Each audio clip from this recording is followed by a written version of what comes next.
He was a shepherd, out in the fields, far from the spotlight, just a kid with a staff and a flock of sheep. No one expected greatness from him. He spent his days protecting his sheep from wild animals, learning patience, courage, and trust in God when no one was watching. A kid, no sword, no armor, just a sling, 5 stones, and fearless faith.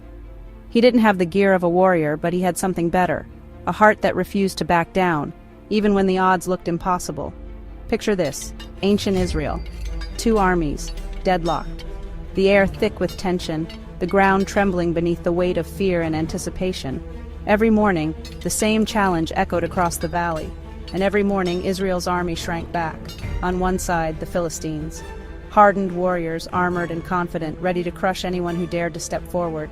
On the other, Israel's best warriors, paralyzed by fear. These were trained fighters, but even the bravest among them couldn't bring themselves to face the giant who taunted them day after day. And right in the middle, David, just running food to his brothers. Not exactly hero material, right? He was the youngest, the errand boy, the one everyone overlooked.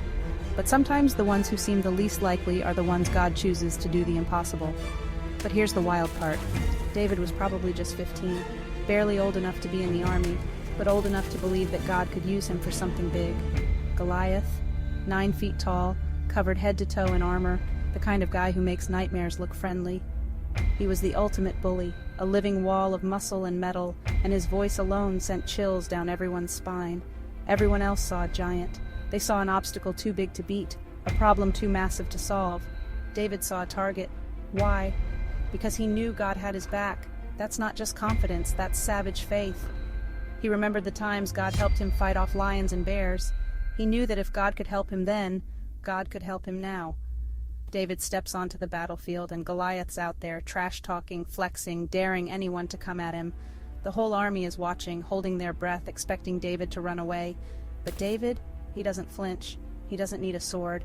He just loads up his sling, picks a stone, and lets it fly. In that moment, he's not just fighting for himself. He's fighting for everyone who's ever felt too small, too weak, or too afraid. One shot, the giant drops. The impossible just became possible, and the whole world saw what faith can do. Here's the thing. Real faith equals big courage. It's not about having all the answers or never feeling scared. It's about stepping up anyway, trusting that God is bigger than whatever you're facing. David didn't win because he was the strongest. He wasn't the tallest, the fastest, or the most experienced. He was the underdog, the outsider, the one nobody bet on. He won because he believed. He trusted that God was bigger than any giant. That's the kind of faith that changes everything, faith that moves you to action, even when you're shaking inside. But let's be real, giants aren't just part of some old story. Every Gen Z warrior faces giants. Anxiety, fear, hate, pressure to fit in. The battles might look different, but the struggle is just as real. They might not be 9 feet tall, but they can feel just as huge. Sometimes the giants in your life are invisible, but they're just as intimidating. You know what? With God, you've got weapons too. You've got hope, you've got truth, and you've got a community that stands with you.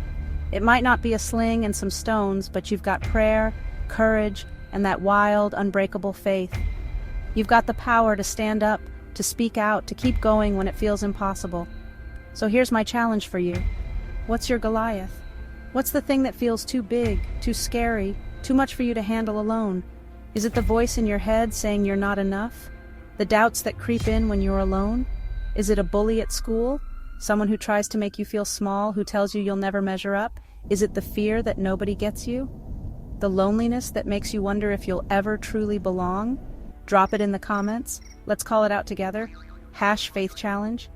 Because when you name your giant, you take the first step toward defeating it. Because faith isn't just ancient history, it's your superpower today. It's what gives you the strength to stand up, to keep going, to believe that you're never alone in the fight. David faced his giant, and you can face yours. You've got what it takes. You've got God on your side. And that changes everything.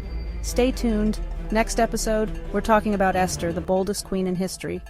Faith Avengers out.